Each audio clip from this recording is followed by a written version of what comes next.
Every time Putin has visited Xi in China, there has been a massive offensive so far. And now Putin is flying to China again. Yesterday, there were still threats to use nuclear weapons, and the global firepower index has been released. I never wanted to believe how many active soldiers Russia now has, as confirmed by independent sources. And at the same time, Belarus is now closing its borders, probably because they're preparing for a whole new major offensive. If you want to support this channel, feel free to leave me a like and subscribe. And I'd say, let's take a look at the first clip. So Putin is now traveling to China. What does that mean for the fighting in the Ukraine war? Is there any sign that there will be a pause? Every time Putin has visited Xi in 2022 and the May offensive in 2024, well, in 2024 it was Kharkiv, and the first visit was in February. When he invaded Ukraine, there was a major offensive where Putin launched his offensive either shortly before or just after the visit. And I think I can prove here that all Western media have incorrect troop numbers. The potential that Putin has over there, which has now been leaked by global sources, is just staggering.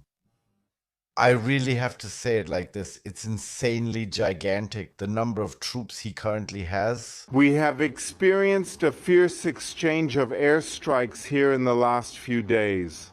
It started on the night of the 14th of May with a Russian attack on Kiev, a heavy attack with over 24 dead, then the Ukrainians with their attacks on Ryazan.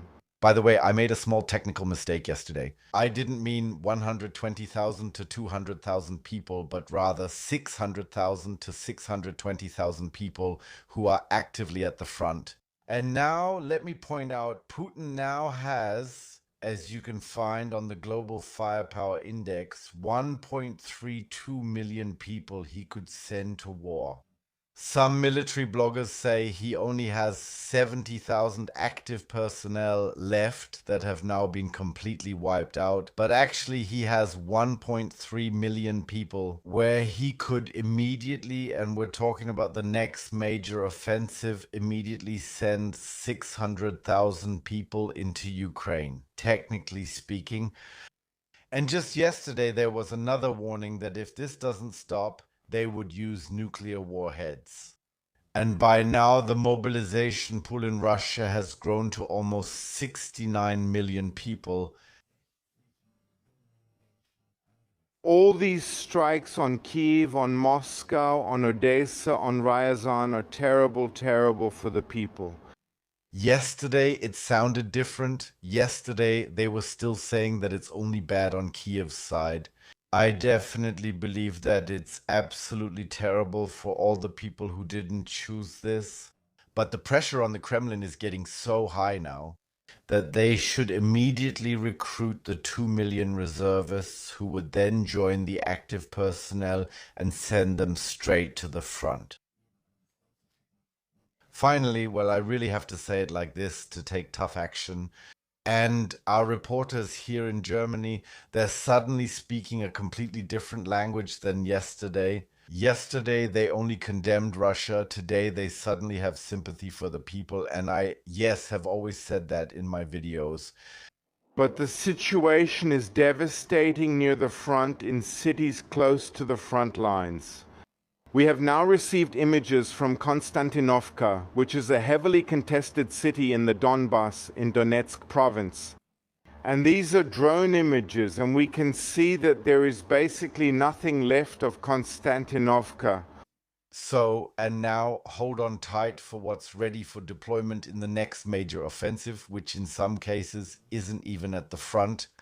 What Putin could now basically deploy right away. We're talking about 3,941 tanks on standby here.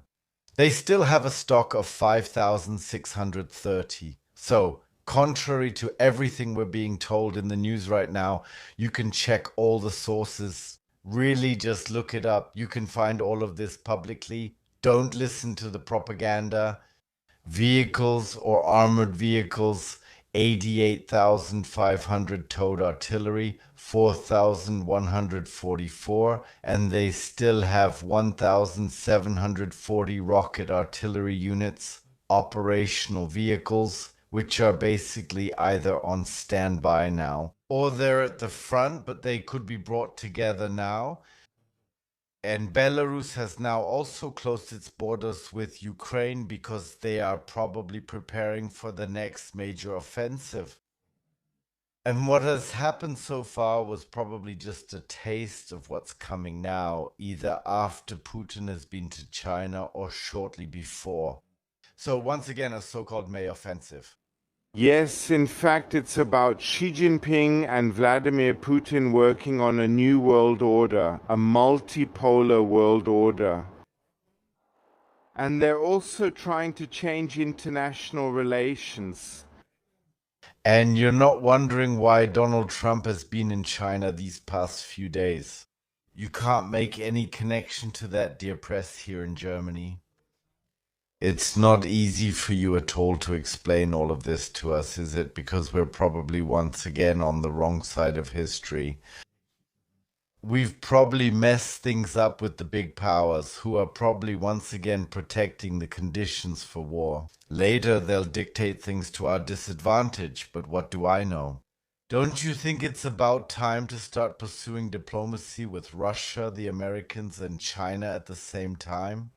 No? Oh, I see. You're still on the defensive. Even Angela Merkel understood yesterday in her evening report, yes, with Politico, that she said we urgently need to talk with Russia. She truly grasped the seriousness of the situation. I mean, she was chancellor here in Germany for long enough to see that there is something like a global firepower index, where, by the way, Russia is now just behind the USA. And probably by 2027, they could even overtake the USA if the US doesn't rearm in a meaningful way. Feel free to check it out. Of course, you can also follow the European sources that tell you Russia only has 70,000 men left and a few hundred tanks they can produce. And yes, several 100,000 people have died in Russia. The world reports tell a somewhat different story. And at the same time, while Putin is on his way to China shortly after Trump was there to continue negotiations, namely the so-called NWO, New World Order, as you pronounced it. They are in fact trying to take advantage of America's current weakness, America's current setbacks in the Middle East and the Persian Gulf in order to strengthen their own position. Thank you. And you noticed after he didn't get through, or rather didn't want the final result, and, well, that the world is more or less sinking into financial chaos, that maybe we should talk to the Russians after all. And better today than tomorrow, because maybe it could actually become reality that Putin might gather his troops and launch a new offensive in Ukraine.